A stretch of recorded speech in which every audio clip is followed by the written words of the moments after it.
everyone, MFPallytime here. Welcome back to Heroes of the Storm. Hope you guys are doing well today. In today's video, we're going to be taking a look at Zarya. There was a patch that came out on February 12th that adjusted quite a few characters in the game, and Zarya was one on the list.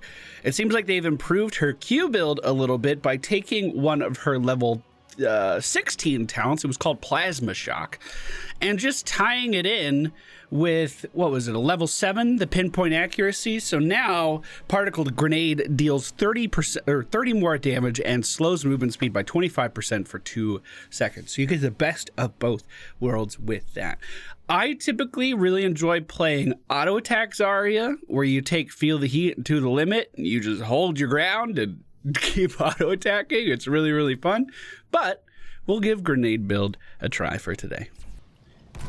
All right, ladies and gentlemen, we find ourselves in the Infernal Shrines today. The friendly team Zarya, Zul'jin, Lieutenant Mama Morales, the Butcher, and Li Ming. The enemy team Kerrigan, Abathur, Whitemane, Lunara, and Nova. Do we go for a grenade build, or do we go to try to keep the Butcher alive? We'll start with Demolitions Expert. For every 5 enemies hit by Particle Grenade, its recharge rate lowers by 0.375 seconds, up to 3.5 seconds. Once Particle Grenade has hit 40 enemies, its radius is increased by 15%. So, the idea of Zarya is that you can shield yourself, you can shield your allies, and then, based on the amount of damage that you're actually mitigating, you're going to be generating this energy that you can use to then fund your abilities. And obviously, we're trying to do everything we can to land as many grenades on our enemies as we can while we have the energy. So the Butcher, we know he's going to be taking some shots here. We simply put a barrier on him as he's moving forward, and we kind of hope for the best. And typically, things go pretty well. It's actually quite a bit of shielding, 437 at level 1. So not quite, you know, a Tacitar. Maybe it's more than a Tacitar. I don't know, actually. But it is not only a defensive boost for your character, it's an offensive boost. And you have an ally barrier and also a self barrier. Ally is on E, self is on W. There are talents that make it so you can affect multiple heroes with this shielding, which is obviously a pretty good idea if you are trying to build for damage mitigation. And the fact that the enemy team actually has a Lunara on it means that we're kind of taking that extra damage over time, and it'll be a little bit easier to stack it up. Now, the Q build I found actually starts out really slow. It gains some momentum.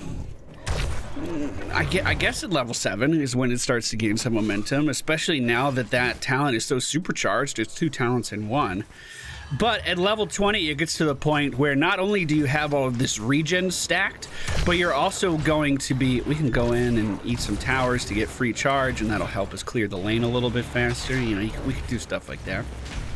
But well, at level 20, we're going to make it so when we get our... Got her!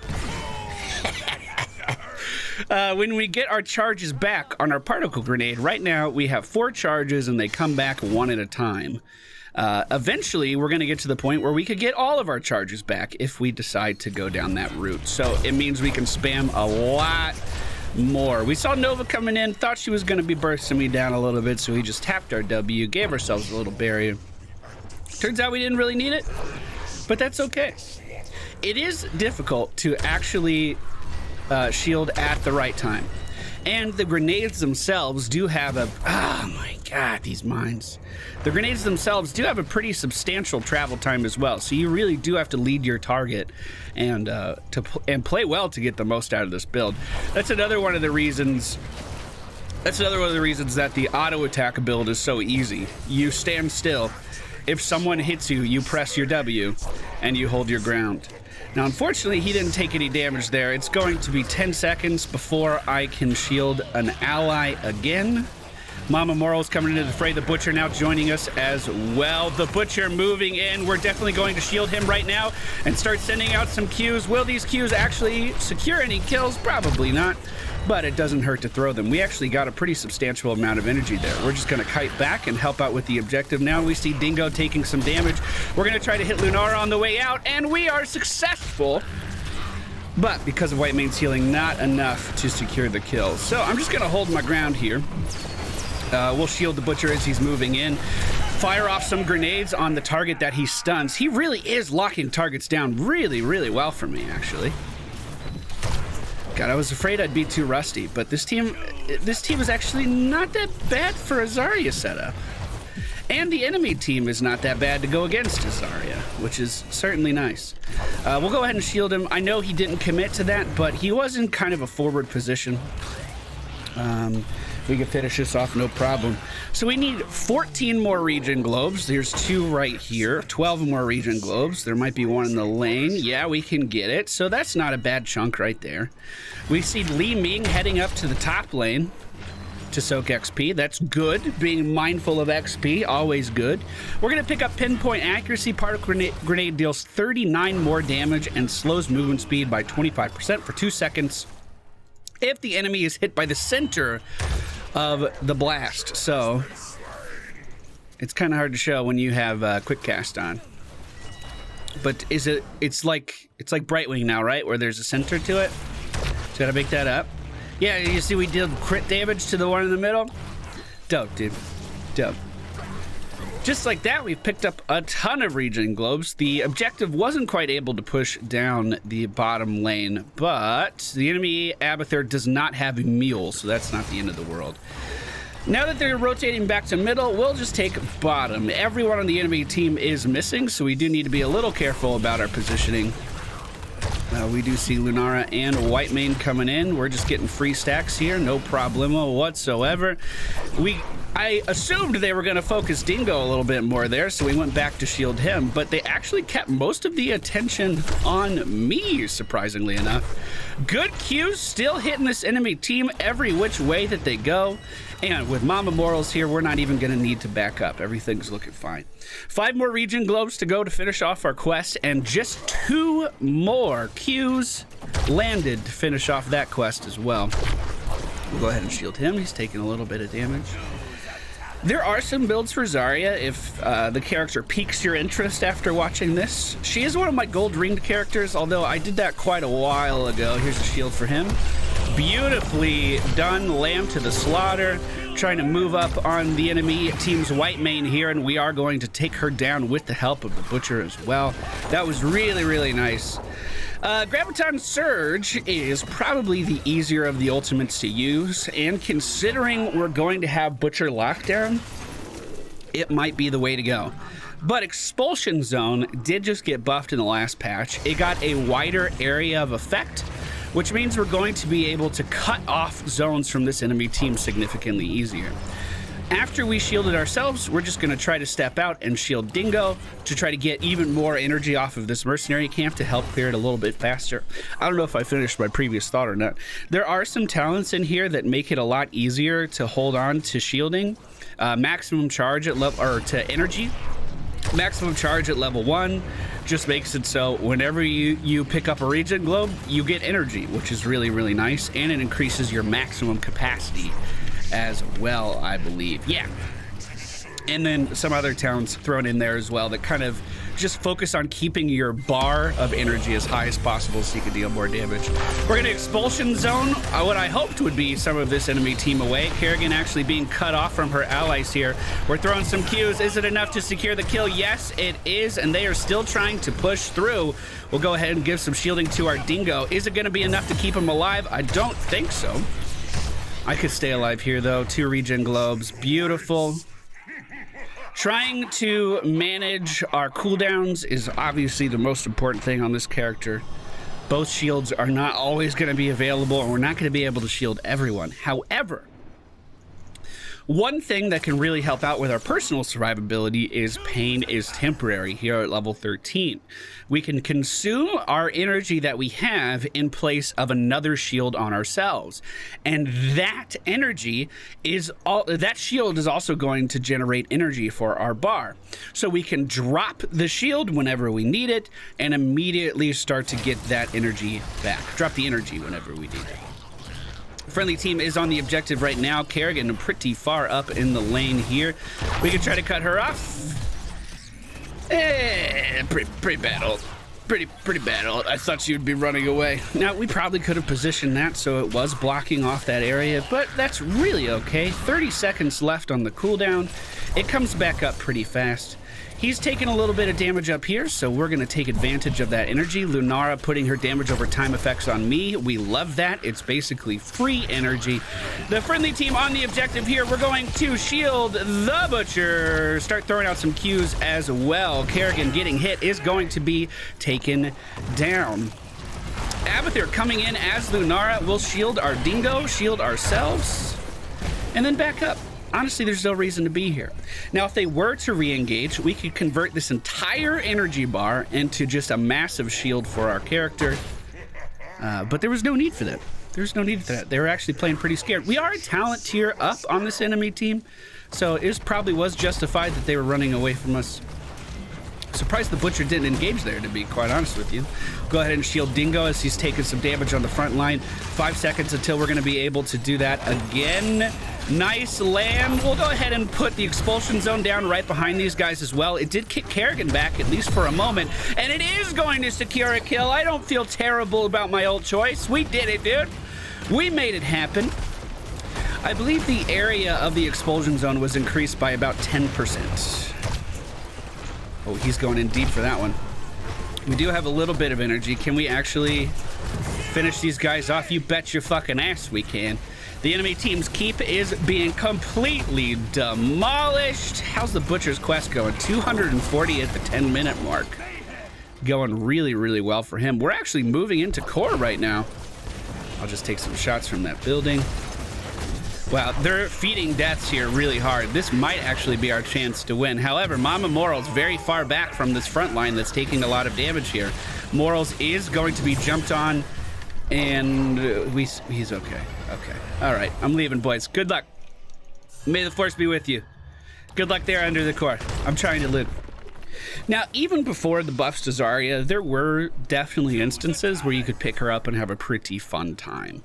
As far as the quick match rules, she is classified as a sustained character. That's why I said that at the beginning of the video. She's not a bruiser, she's not a tank, she's not a support, she's a sustained. She matches Medivh and Abathur in that regard. So if you are going to be playing Zarya, and Tassadar as well, for now until his rework. So if you are going to be playing Zarya, you are going to be going up against one of those characters at some point. Quick match rules dictate that if both teams don't have a support, then they must match sustained characters. Now in this particular instance, we have a support and we have sustained characters. We just got lucky, I guess. We're gonna go for Gain Train. This is going to allow our E ability, our ally shield, to affect another ally as well. This is double the shielding, double the energy regeneration, no cooldown increase whatsoever. It is quite simply just a massive upgrade to one of our abilities that we've already been using a lot to keep our allies alive. This looks like a great chance for an expulsion zone, but I fucked it up. You know, just stand in these. Just take damage from them. Thank you. Are they coming back? I might, but we can bait it. We're okay. I was gonna say, we might actually be in trouble, but I don't think so. I used my energy regeneration for no reason there. I really fucked up that guy's kill. Definitely could have done that better. Abathur just standing in the middle lane here. Wow, that's the real one. And she killed Morals. Fuck! I didn't even look at Mama Morals. That feels kind of bad, dude. That feels kind of bad. Li Ming up at the top lane, dealing with some mercenary camps that have been pushing. We're gonna sit a little bit further back. Now that these guys are thinking about re-engaging, we can shield both of them. We should see our energy start to skyrocket now with two targets being shielded. However, we are kind of overstaying our welcome. I'm gonna put this expulsion zone down right on top of Dingo, just to give him a little bit of room. That stops Kerrigan from initiating at the very least. What the fuck? I mean, I didn't have a shield for him anyway, but... All right, boys. All right, let's just slowly walk out of here. Slowly walk away. There's nothing to see here. One thing that I could say is I've actually been out on the battlefield this entire game, huh? We don't have any mana to recharge or anything, so I've been able to push the objective, push for mercenary camps, always be doing something on the map that's meaningful, which feels pretty good. We do see the enemy team taking a mercenary camp at the top of the screen right now as well. We're just going to start poking in here with some Qs, shields on our Mama Morals, and we're going to cut this area off from the enemy team's Nova. Once again, just a little bit too late on that expulsion zone. I don't know what I'm really supposed to do with this, but I have it. I don't know why you would fucking stim me. Apparently they were dying on the back line there as well. Butcher is going to be coming back in, but it's as the enemy team is getting the objective. So we should 100% be just getting behind the wall right now. I have my shield, so I'm going to move up for the first hit. That's just going to be a net energy gain. We can then use that talent to dump our energy. What is this pathing? Holy fucking shit. That was really fucking garbage. But we were able to take a lot of damage there by doing Pain is Temporary with a full energy bar and trying to mitigate as much as we could. We do see Lieutenant Mama Morales barely staving off the poison of the enemy team's Lunara. That was actually really, really close. The objective jumping over the wall one more time. Li Ming is alive and heading towards our keep for defense. The enemy team's still pushing. Abathur right down here in the bottom lane actually may have just burrowed away. I'm not too sure. Has he been the one getting camps? He can get camps with that build. Oh, I pinged danger and they're on the way, dude. They're moving in.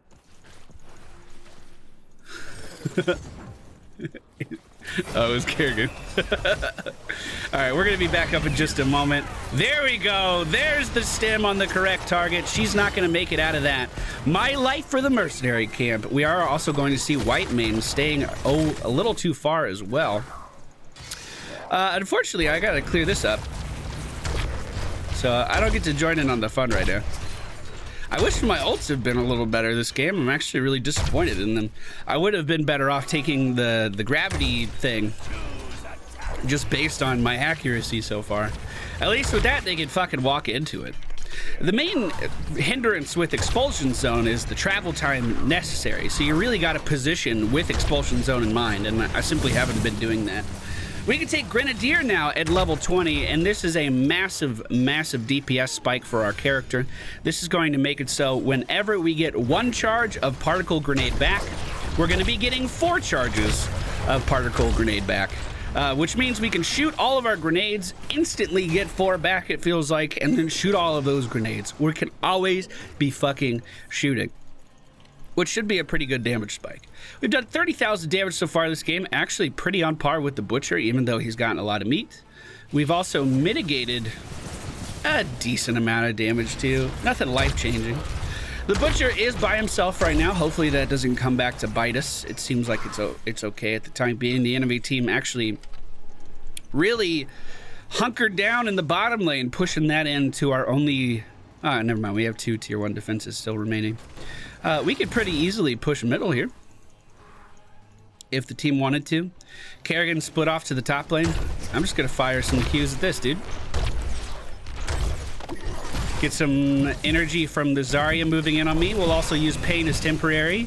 And the Expulsion Zone wasn't actually good! I think it was actually good! The real Lunara is in the back here. The Butcher sees her. He's going in. We're going to try to shield our Mama Morals. There it is. The Kerrigan goes down as well. That shield definitely coming in at the last possible moment to keep her alive there. That was fucking scary. Now, I don't think the Expulsion Zone I did was actually that great again. This is like, we're putting on a clinic of how not to use Expulsion Zones. 706 damage on Nova, 800 damage, 400 damage. Get the fuck out of here, dude. We're actually poking her down like a chromie now. We're moving in on this tier 2 building. We can easily move in on the core after this and win this game. I'm definitely no Zarya expert, as I'm sure a lot of you have already surmised, but she is pretty fun to play. My first good Expulsion Zone! Oh, and I didn't even get the fucking kill. Come on, dude. Didn't even get the fucking kill. My first good expulsion zone. Ended up out damaging Li Ming. She was back doing a lot of cleanup in our off lanes. Credit to her. It's really important. She probably saved a bunch of fucking buildings, especially with the Avatar split push. I still think I prefer auto attack Zarya, where you just kind of hold your ground and watch people melt in front of you. I think that's really, really fun. Q build is never really called to me, but on maps like Towers of Doom, there aren't very many characters that can delay an objective better than a Zarya and like a Chromie. So on that map, if you want to poke and poke and poke and poke, same thing with the Ravenlord map, the Cursed Hollow, same thing there. If you want to delay an objective, you can't go wrong with this build. We went for Demolitions Expert at level 1, Give Me 20 at 4, Pinpoint Accuracy at 7, Expulsion Zone, Pain is Temporary, Gain, Train, and Grenadier. Thank you guys so much for watching. I hope you enjoyed. I'll see you again very soon. Okay, bye.